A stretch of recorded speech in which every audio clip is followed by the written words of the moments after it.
할렐루야. 우리 이제 말씀 보시겠습니다. 말씀 마태복음 2장 1절에서 우리 끝절까지 다 봐야 되는데 봉독하는 것은 9절에서 11절까지만 제가 봉독합니다. 마태복음 2장 9절에서 11절까지. 박사들이 왕의 말을 듣고 갈새 동방에서 보던 그 별이 문득 앞서서 인도하여 가다가 악이 있는 고디에 머물러 섰는지라. 저희가 별을 보고 가장 크게 기뻐하고 기뻐하더라.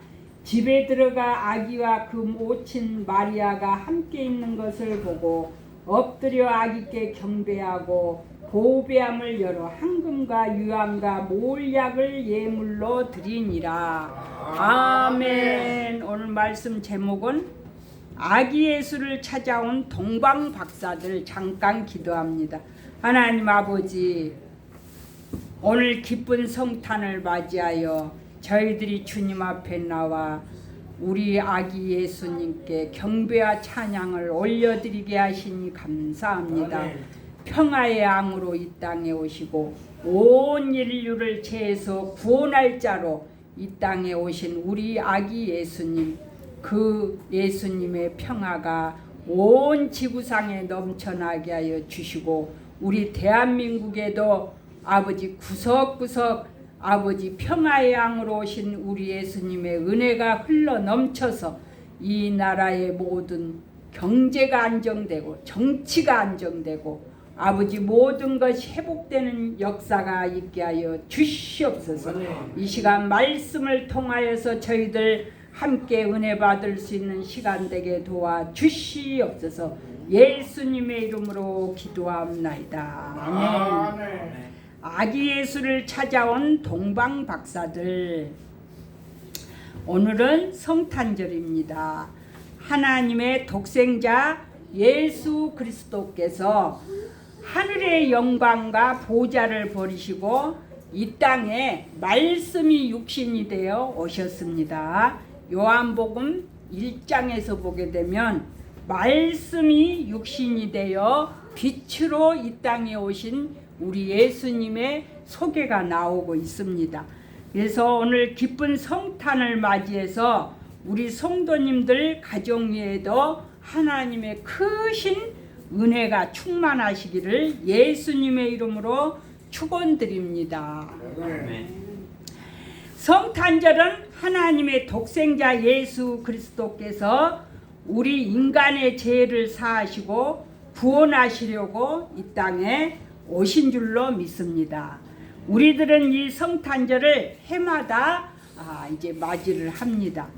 그러는데 어떤 행사로 끝나버리기가 쉽지요.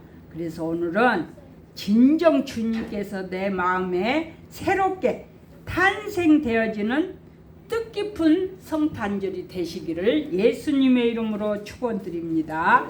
예수님이 탄생하시던 날 베들레헴에는 집도 많고 또 방도 많았지만은 주님께서 탄생하신 곳은 마구간 말구유였다고 그랬습니다. 자, 2020년의 성탄절은 우리들 자신이 베들레헴의 마구간과 구유가 되어서 주님을 내 안에 영접하는 우리 모두가 되시기를 바랍니다. 아기 예수님을 만나기까지의 박사들의 여정에 대해서 이제 오늘 살펴보겠습니다. 자, 첫 번째 들어가기 전에 잠시 이제 이단들이 집집마다 문 두들고 다니면서 우리가 이런 소식을 많이 소리를 들어보았죠. 12월 25일 날은 예수님 탄생하신 날이 아니고 로마에서 태양신을 섬기는 날이었다고 막 그런 소리 하고 다니는 사람들 들어봤죠? 여기 옆에도 가까운데 이단교회가 있죠? 그런 사람들이 있어. 그러는데 자, 12월 25일 날은 로마 시대의 농신제 축제일이었대요. 그래서 농사를 잘 짓게 해주신 그 태양이 비쳐야 농사가 잘 되잖아요. 그러니까 그 태양께 축제를 막 올려드리는 그런 날로 삼았답니다. 그랬는데 이제 우리 그리스도인들은 그 축제일에 참석하지 않으려고 그 사람들은 따로 자기네들은 예수님의 성탄절을 정해놓고 이렇게 우리 예수님의 태어나심을 기념하고 축하하고 그런 날로 삼았답니다. 그래서 우리가 성경에는 예수님의 탄생한 날이 확실하게 적어져 있지는 않아요. 그러나 오늘 본문에서도 마태복음 2장에서 보면은 이제 우리 예수님이 마리아와 요셉의 가정에서 이렇게 태어난 것을 우리가 알 수가 있습니다. 자, 그래서 확실하게 성경에는 그 날짜를 적어놓고 있지는 않지만은 그때 당시에 로마 시대에 이 그리스도인들이 이렇게 태양신을 섬기니까 자기들은 그날을 우리 예수님의 탄생하는 날로 잡아가지고 우리 예수님께 축가와 감사의 그 예배를 드렸다고 합니다. 그러니까 우리들도 생일을 전에 부모님들은 음력으로 막 생일을 셌잖아요. 근데 요즘 젊은 사람들은 또 양력으로 생일을 세. 그러니까 확실한 날이 아니요. 저도 이제 양력으로는 10월 10일 날이 생일이지만은 이제 애들이 우리 아들이랑 손주랑이 또 이제 그 양력 날을 생일로 세주고 있잖아요. 그러니까 내가 태어난 날은 여름이었어. 여름 음력으로 따지면 8월 1일이었어요. 그러니까 더운 날 태어났는데 가을에 양력으로 생일을 세고 있습니다. 그러니까 확실하게 내가 태어난 날 아니고 또 다른 날로 이렇게 생일을 세고 있습니다. 자, 그래서 석가모니가 태어난 날을 뭐라고 그러지요? 4월 초파일 그날이 봄에 있어. 5월달에 있지요. 5월달에 있는데 우리나라에는 그날 빨간 날로 정해놨죠. 이 성탄절하고. 그러는데 우리가 절에는 안 가지만은 그날 교회에 와서 하나님 앞에 예배 드리면은 우리가 하나님 앞에 예배 드렸기 때문에 우상을 섬기는 일은 아니잖아요. 그러니까 이제 석가모니 절을 다니는 사람들은 절에 가서 막 절을 하고 하면 우상을 섬겼지만 우리는 그날 하나님 앞에 나와서 예배 드리면은 우상 섬기는 거 아니죠.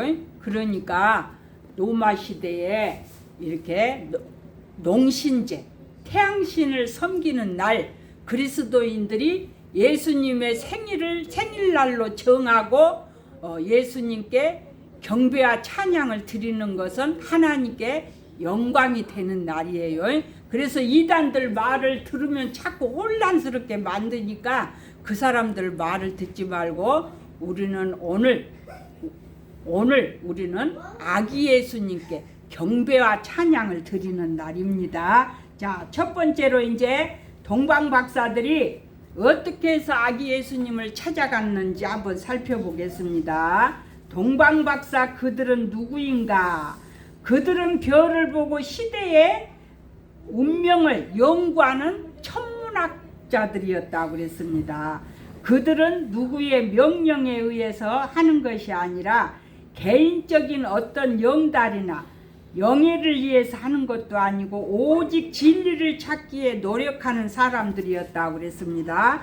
세상 모든 사람들이 잠들고 또 온 세상의 산나만상이 모두 잠든 밤에 그들은 자신들이 해야 하는 일에 최선을 다했던 사람들입니다. 예수님이 베들레헴에 탄생하시기 전 적어도 수개월 전에 천지를 창조하신 하나님은 동방박사들에게 한 별을 통해서 메시아의 탄생을 알려주신 것입니다. 그리고 예수님이 탄생하시던 날밤 들에서 양을 지키던 목자들에게 천군 천사를 통하여 구주의 탄생을 처음으로 알려준 사건을 통하여 오늘 우리가 한번 동방박사들을 통해서 우리가 한번 생각을 해보겠습니다. 당시 천하를 호령하던 유다의 총독 가이사 아구스도가 명령을 내려서 모든 유대 민족들은 호적을 하라는 명령이 떨어졌어요. 그래가지고 이제 모든 사람들이 다 고향을 찾아가서 호적을 하는 거예요. 호적을 만드는 거예요. 자, 그래서 이때에 이제 마리아와 요셉은 이제 마리아가 임신한 상태였는데 고향을 찾아갔죠. 베들레헴은 다윗의 고향이었다고 그랬어. 베들레헴은 다윗의 고향이었다고 그랬습니다. 그러니까 이 요셉은 다윗의 후손이었어요. 그러니까 그 고향에 가서 이제 호적을 하려고 했는데, 그래서 베블론 마리아를 데리고 갔는데 거기에서 갑자기 이제 산통이 일어난 거예요. 애기가 이제 나오려고 하는 거예요. 그래가지고 막 여간방을 두드리고 애기 날 때를 방을 구해보려고 해도 많은 사람들이 고향을 찾아왔기 때문에 방이 없었다고 그랬어. 여간방도 없었고 또 남의 집 방도 다 없었다고 그랬어. 그래서 어떤 집에 가서 막 애기가 나오려고 한다고 이렇게 문을 두들기니까 그 주인이 자기네 짐승이 있는 그 말이 살고 있는 그 헛간을 빌려준 거예요. 그래서 이제 할 수 없이 거기 들어가서 지금 아기를 낳아가지고 예수님이 말구유에 그렇게 탄생하는 일이 벌어졌습니다. 자, 그래서 두 번째로 동방박사들은 미지의 세계에 대하여 모험을 했다고 그랬습니다. 지금까지 일생 동안 한 번도 보지 못한 별을 보면서 정말 새로운 왕이 탄생된 곳이 어디인지로 가야 하는지 알 수가 없었습니다. 이들이 이제 별의 움직임을 보면서 밤마다 별이 조금씩 움직이면 계속 이렇게 따라갔다고 그랬습니다. 또 그들의 신념대로 정말 새로운 막강한 왕이 태어났는지 아무도 모릅니다. 찾아 나서기는 하였어도 어디까지 가야 하는지 또 자기 집으로 다시 돌아온다는 보장도 없이 이 동방박사들은 별의 움직임을 따라서 오늘 지금 찾아 나선 줄로 믿습니다. 자, 그들은 자신들의 10년대로 모험을 강행했다고 그랬습니다. 이것은 오늘의 우리 성도들에게 좋은 교훈을 주는 것이라고 그랬습니다. 우리 그리스도인들은 항상 새로운 믿음의 세계를 이제 향해서 늘 도전하고 나아가야 될 줄로 믿습니다. 믿음이란 그 자체가 미지의 세계이죠. 그래서 히브리서 11장 2절에 보면은 말씀에 믿음은 바라는 것들의 실상이요 보이지 않는 것들의 증거니 이 말씀이 있습니다. 그래서 이 믿음은 우리 눈에 보이지 않지만은 하나님의 말씀이 기록되어 있기 때문에 그 말씀을 붙들고 나아가는 것입니다. 우리 이제 둘째 언니네 아들이 딸만 5 낳아서 다 결혼해가지고 다 잘 살고 있어요. 잘 살고 있고 믿음 생활도 다 잘하고 있고, 근데 막내 아들이 이제 한 40살 그 정도 됐나? 근데 결혼한 지가 이제 4년 됐어, 4년. 근데 그저께 언니하고 전화 통화를 했는데 아기가 4년 만에 생긴 거예요. 4년 만에. 응? 그래가지고 지금 9주가 됐대. 9주가. 응? 그래서 얼마나 기도를 했어요. 언니 기도했지, 나 기도하지. 응? 그래가지고 저는 올해 봄에 응답이 왔어. 봄에 개를 놓고 올해는 꼭 자녀를 달라고 언니네 이제 딸들 예손자는 한 9명이나 돼. 딸들이 5명이니까 한 집에서 하나 낳았으니까 다 둘씩 낳고, 응? 그러니까 9명이요. 근데 이제 친손자가 없는 거 아니요. 그러니까 엄청 기다리고 있죠. 막내 아들 두 부부가 119 공무원이요. 그래갖고 두 부부가 근무를 하는데 힘들게 아무래도 근무를 하고 그러니까 애기가 빨리 안 생겼겠죠. 그리고 한 번 생겨갖고 한 번 떨어진 적이 있대. 그러고 나서는 이제 안 생기고 있으니까 엄청 기도를 많이 하고 있었죠. 왜 제가 기도를 했겠습니까? 이런 소리 하면은 또, 응? 또 시험에 들 사람도 있어. 우리 둘째 언니가 우리 엘림교회 물심양면으로 봉사를 해줘. 응? 농사 지어갖고 또 여러 가지 막 곡식도 제가 사다 먹기도 하고 또 주기도 하고 고춧가루도 사다 먹기도 하고 또 그냥 주기도 하고 헌금도 또 많이 해주고 그래요. 그러니까 기도를 더 많이 하게 되지요. 올 가을에도 또 결혼식에 동생네 결혼식에 왔다가 또 헌금을 두둑히 하고 가더라고. 그래서 계속 기도를 했죠. 근데 하나님 올 한 해가 봄에 내가 하나님이 올해는 꼭 자녀 준다고 해서 언니한테 미리 말을 했어. 올해는 하나님이 자녀 주신다고 했다고 말을 미리 해놔버렸는데 지금 12월 달이 다 가고 있잖아요. 근데 아무 소식이 없으니까 아이고 올해도 얘기가 안 생겼나 했더니 엊그저께 전화통화를 하게 됐는데 애기가 생겼대. 응? 그러니까 하나님은 실수하지 않는 하나님이잖아요.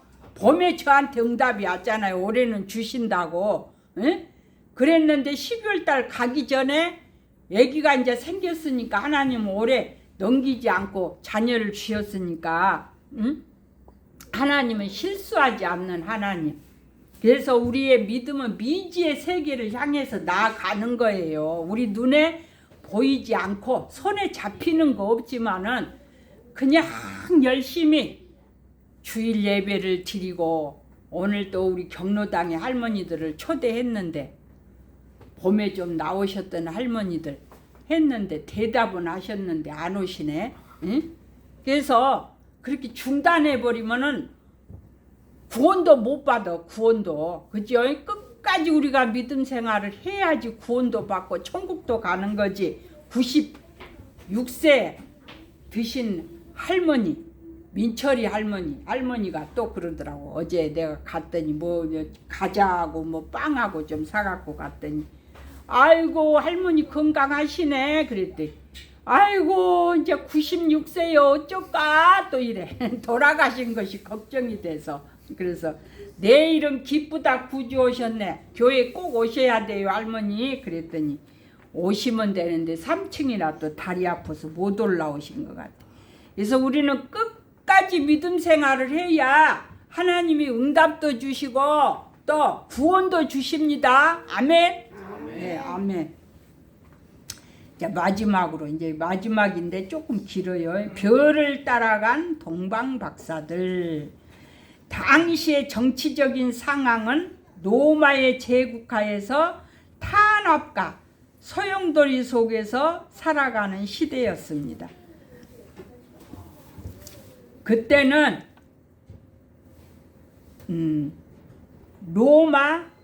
로마의 지배를 받던 시대였습니다. 우리나라는 어디에 지배를 받고 있어요? 미국의 속국에 우리가 들어가 있지요. 그래가지고 그때는 로마가 아주 막강했어요. 그래가지고 모든 막 이런 전쟁하는 그런 막 저기 무기들 이런 것들도 막 로마가 다 이렇게 가지고 있고 그래가지고 그 이제 유대 민족도 로마에 속해 있었습니다. 자, 그래서 이제 약소 국가들은 로마 지배 아래 있기 때문에 어쩔 때는 또 자유가 없을 수도 있어. 우리나라도 마찬가지죠. 정치적으로 사회적으로 그때 당시에도 소망이 보이지 않고 낭만과 절망의 어두움의 시대였기 때문에 메시아를 기다리고 있었던 것입니다. 자, 지금 2024년도 우리 대한민국도 마찬가지죠. 정치인들이 비리가 많아. 그래갖고 서로 물고 뜯고 그냥 막 난리를 쳐. 우리가 이제 기도를 이 나라와 민족을 위해서 우리 믿는 자들이 기도를 더 많이 해야 돼. 다른 때보다. 그래야 모든 것이 안정이 되고 모든 것이 정상으로 돌아오게 될 줄로 믿습니다.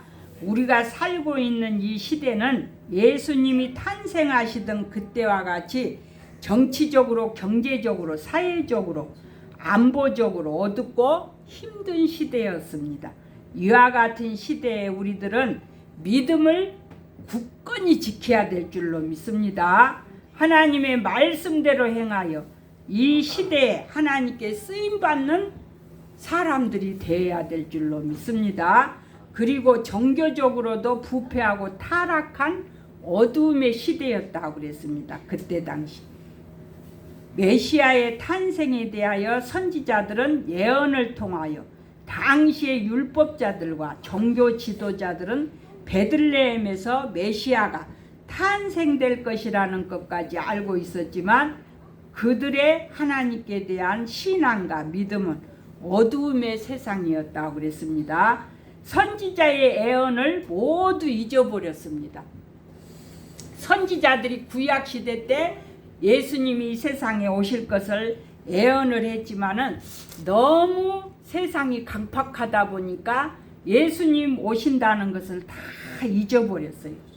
그래가지고 진짜 예수님이 오신 곳에 아무도 나타나지 않았지만은 오늘 동방 박사들이 먼 길을 걷고 걸어서 이제 이 예수님의 탄생하신 곳에 이렇게 오신 줄로 믿습니다. 박사들은 동방에서부터 유대 나라까지 인도한 별을 밤에만 볼 수 있었기 때문에 그들은 밤에만 어두움을 헤치고 하염없이 걸었습니다. 별을 따라서 산을 넘고 강을 건너서 그리고 골짜기를 지나서 사막을 횡단하며 국경을 통과하는 여행은 쉬운 일이 아니었다고 그랬습니다. 때로는 강도들의 위험이 있고 또 맹수들의 위험도 있었습니다. 그러나 박사들은 시대적인 어두움도 종교적인 어두움도 자연적인 어두움도 그들의 불타는 열정을 막을 수는 없었습니다. 그래서 우리가 믿음 생활을 하다 보면은 어려운 일들이 많이 있어요. 그러나 그것을 이기고 우리가 주님 앞에 나와야 될 줄로 믿습니다. 자, 아기 예수를 만난 박사들은 경배하며 가지고 온 예물을 드렸습니다. 박사들이 머나먼 길을 왜 왔습니까? 바로 오늘 이제 태어나신 우리 예수님은 만왕의 왕으로 이 세상에 오셨습니다. 예수님께 경배하기 위해서 예물을 지금 드리려고 찾아왔는데 우리 사람들은 궁극적인 목적은 바로 하나님께 경배하며 예물을 드려 감사하는 것입니다. 동방 박사들이 세 가지를 이렇게 예수님께 드린 줄로 믿습니다. 하나님께 경배하는 예배는 우리 그리스도인들의 신앙의 극치인 줄로 믿습니다. 자, 박사들은 예수님께 경배를 한 다음 천사의 지시를 따라 헤로데게 가지 않고 다른 길로 돌아갔다고 그랬습니다. 자, 박사들이 실수를 했어요. 이제 별의 움직임을 따라 아기 예수님이 태어난 곳을 향해서 지금 찾아가고 있는데 어디로 들어가 버렸나? 헤롯 왕궁으로 들어가 버린 거예요. 예수님이 만왕의 왕으로 오신다는 그 소식을 늘 들었기 때문에 예수님은 헤롯 왕궁에서 태어날 줄로 알았어. 그래가지고 헤롯 왕궁에 들어가가지고 막 아기 예수를 찾는 거요. 그러니까 헤롯 왕이 화가 나가지고 자기가 왕인데 어디서 또 새로 왕이 태어났어? 그렇게 하고 막 소동이 벌어졌다고 그랬어요. 마태복음 2장에서 보게 되면은 막 난리가 났다고 그랬어. 그래가지고 이제 거기에 아기 예수가 없으니까 이 동방박사들이 다시 또 나와서 별의 움직임을 따라서 이제 가게 되는데, 이제 베들레헴으로 갔는데 별이 거기에서 딱 멈췄다 그랬습니다. 별이 거기에서 딱 멈추니까 거기에서 이제 아기 예수님을 찾아서 이렇게 황금과 유향과 몰약을 드리면서 우리 예수님께 경배한 줄로 믿습니다. 그래가지고 이제 그 헤롯 왕이 아기 예수를 찾으면 자기한테 와서 꼭 알려달라고 그랬어. 그러면서 자기도 가서 경배를 하겠다고 그 애기를 죽이려고 작정을 한 거죠. 그래가지고 그때 애들 새로 태어난 애들을 다 죽이라는 명령이 떨어졌잖아요. 헤롯 왕이. 그래가지고 이제 이 요셉은 아기 예수를 데리고 애굽으로 피신을 했어요. 피신해가지고 거기에서 이제 시간이 어느 만큼 지난 다음에 다시 고향으로 온 줄로 믿습니다. 그래서 꿈에 이제 이 동방박사들에게 헤롯에게로 가지 말으라, 그 말을 듣고 이 사람들은 이제 천사의 지시를 받고 헤롯 왕궁에 가서 아기 예수가 어디서 태어났다고 알려주러 가는 거 아니요. 그래갖고 자기 고국으로 돌아갔다고 그랬습니다. 바로 이것입니다. 우리 인간들은 하나님의 지시대로, 하나님의 말씀대로 우리는 살아가야 될 줄로 믿습니다. 하나님의 뜻이 아닌 곳에는 가지도 말고 또 어떤 경배도 드리지 말고 예배도 드리지 말고, 이것이 바로 하나님 뜻에, 하나님의 계명에, 하나님의 율례와 법도에 순종하며 살아가는 우리 모두가 되어야 될 줄로 믿습니다. 아멘. 자, 결론을 맺습니다. 베들레헴의 아기 예수님이 탄생하셨을 때에 울려 퍼지던 천군 천사들의 청아한 합창 소리가 오늘 우리 교회에도 울려 퍼져야 될 줄로 믿습니다. 그리고 다시 오실 예수님의 재림하시는 날에 천사장의 나팔 소리가 다시 울려 퍼지게 될 것입니다. 그날은 바로 우리가 예수님의 신부로서 예수 그리스도를 만나는 날입니다. 그날까지 오직 우리는 믿음으로 인내하면서 승리하는 성도들이 다 되시기를 예수님의 이름으로 축원드립니다. 아멘.